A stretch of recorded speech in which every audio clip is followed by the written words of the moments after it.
I'm Gibby near East Mesa and Apache Junction, where storm damage caused this gas station to shut down. I'll show you the damage and show you other troubled areas in the neighborhood.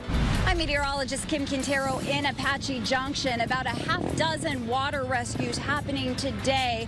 We've got a warning from fire crews on what people should not be doing as these storms continue.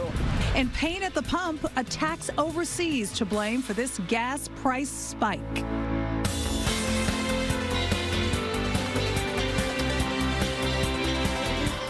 We want to say good morning, Arizona, on this Monday, and here at 10 o'clock, boy, the monsoon packing quite the punch today. What a day. Can't believe it. The floodwaters shutting down some major roadways, trapping some drivers. A lot of drivers, in fact. First responders are racing to help right now. People in Apache Junction, man, they are dealing with a lot of damage out there. A roof collapsing at this gas station near Main and Signal Butte Road. The good news is no one was hurt. Crews racing to rescue drivers this morning using a crane in this, or the ladder, to help a woman out of her car when it was stuck in the flooding. Also, we saw deliver her purse out of that. Yeah, they sure did. Right? Job well done. And then something beautiful from this over on Superstition Mountain. Look at that, a cliff turning into a really gorgeous waterfall from all that rain out there. Arizona's Weather Authority has team coverage on this wild Monday weather. So let's begin with Gibby out in Apache Junction.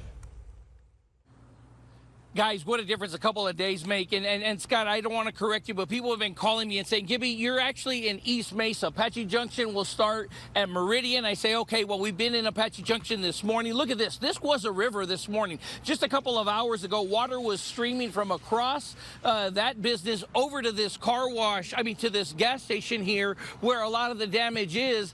Cars were still trying to drive through it, get stuck in it. I have Bill, who's joining me here, who lives right down the street here at the Lost Dutchman Mobile Home Park. You're telling me 4 to 5 feet of water, there's trailers completely gone? Yeah, there's trailers that were completely washed away. Water ran underneath them and completely washed out all the skirting from underneath them. All of our landscaping is completely gone. The pool, you can't even tell there's a pool there no more. Our rec room, water got inside the rec room. There was 4.5, 5 foot of water running. If you can see that wash right there, it was running through there. That wash comes through our neighborhood, and people couldn't even get out of our. We were trapped. We couldn't get out. We couldn't get out on the Main or on the University. You ever see anything like this? 57 years, nope. I lived right here in this neighborhood for 57 years, right off of Main and Ellsworth, and I've never seen it this bad, never. Well, I'm glad you're okay. I'm glad your dog is safe and everyone else there. Mike, keep coming with me. I want you to see the damage here at this gas station. I mentioned small businesses and homes that are damaged by this. This is a business where it's a gas station, but yeah, you can't get any gas. They had to completely shut down the whole gas terminal here because of this. Take a look at this awning that dropped because of the storm that came through here. So to be safe, so other cars and other people wouldn't get hurt in this, they completely had to shut this down. You see this damage. The water is nice and dried up here as well because you couldn't drive through here. It was a small water flowing through here. The same thing with Apache Trail. You're taking a look at that. Those lanes are cleared as well. That used to be flooded up until the second lane there, so cars were having to go about 2 miles an hour just to get through that. So here's the thing. There's still a lot of these areas. University is still blocked off, still areas you can't get in. They urge you to turn around and go away from that. We caught up with Lyle Anderson earlier, who tells us just what Meridian looked like as we went through there. And then over here, the same thing. It's like 10 feet deep. And the water's just coming all across the culvert over here, at least 6 feet deep. And just flowing like crazy. It's just bad. Normally we have the troubled areas, right? You mentioned Tomahawk over in front of Imagine Prep. But have you ever seen it this bad throughout the city? No, I've been here like 30 years in AJ. I moved out here from Phoenix, and I've never seen it. I've never seen Meridian like that, you know? All right, now you're taking a look at just what's puddling now, just puddling what used to be just flowing going through here. So the good news is that it is drying up. The bad news is they say there's more coming, Jerry, and you've seen it all up there, the dozens, if not half dozens of cars that were just stranded out here in AJ. Yeah, that's right. And you talk about there's more to come. SRP is releasing more water from the Granite Reef Dam. We're over at the dam right now. That's Red Mountain in the background. And I wanted to show you pictures of SRP crews down there releasing more water from the Granite Reef Dam area. And we can see it live. Lots and lots of water coming down, muddy water. This is where all that water, or a big portion of that water that we're seeing in the valley, is coming from the Verde and the Salt Rivers. So that's what it looks like right now over at Granite Reef Dam from the Lions Roofing News Chopper. We're going to toss it back down over to April. Hey, good morning to you. We are updating here our weather graphics because we have some new information now on a product just issued here by the Storm Prediction Center. And so here's the radar this morning. Now, this area here in pink is a severe thunderstorm watch. So same kind of guidelines of a flash flood warning versus watch. Warning means it's happening. Watch means it is possible. So this is from now until 8 o'clock tonight. And look at the big chunk of our state included in the severe thunderstorm watch. The wording from the Storm Prediction Center on what we could see here was some thunderstorms, the stronger storms in this area today. Winds gusting to 70 miles per hour and hail at least the size of golf balls. Now, that doesn't mean everybody who gets hail is going to see that high of a diameter hail, but it is possible today with that, along with the chance for a tornado or two. So we're watching closely here as this day develops and evolves here with the forecast. But the strong storms, we're already seeing them in western Arizona. We push into the valley, and it's pretty quiet for now. Things drying out a little bit in the East Valley, some spotty showers developing elsewhere. We expect this to pick up throughout the day. Areas in red, including most of the East Valley, you're still in a flash flood warning right now, and we have Black Canyon City in that as well. But we've got a couple severe thunderstorm warnings from now about another 10 minutes until 10:15 here for western Arizona, where we're seeing these strong storms that could have 1-inch diameter hail and 70-mile-an-hour wind gusts. These all pushing toward the northeast. Current temperatures across the valley are in the 70s and the 80s. I think this afternoon we're going to make it to the mid to upper 80s, but it's that storm threat that is high this afternoon and into this evening. So make sure you're paying close attention to the weather as we get into the afternoon and evening hours, because we've got that chance of severe storms right here in the valley as well, along with the chance for more rain, more heavy rain potentially as well. Low 90s the next couple of days. Storm chances, though, the next couple of days as well. What a week we have got ahead of us. And Kim, what a way to start off fall as well. I know you're out this morning covering the flooding.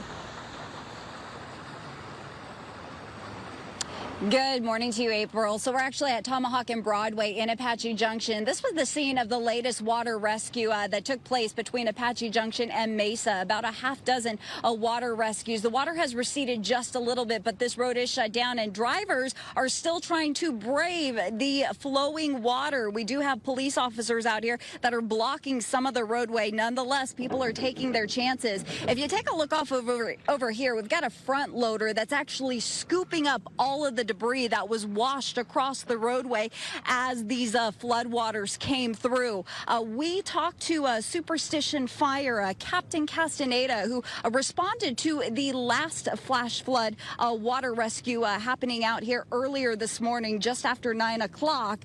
He said there were 2 people that were actually on foot trying to brave these waters when one lady was swept away. Thankfully, neighbors were able to pick her out of the water. A second person was actually caught onto a tree to keep himself from being flown through these waters. They were able to get him off safely. They are all okay. Here's what he had to say as we are expecting more storms throughout today. Yeah, we haven't really had a really bad monsoon season this year, but we've had a couple. We've had some water rescues this summer, but this morning it's just we got hit really hard, and people just need to realize they want to go out and they want to see the washes running. They need to stay out of them, and people don't get it. They, if they see barricades, or even if there's not barricades, because maybe Public Works hasn't been out there in time to barricade them off, they need to stay away from them because they don't know what's underneath them. They start going through, they think they can get through it. It looks like it's pretty shallow, but when they start going through, it's not. And the next thing, it stalls out their motor, and now they're stuck.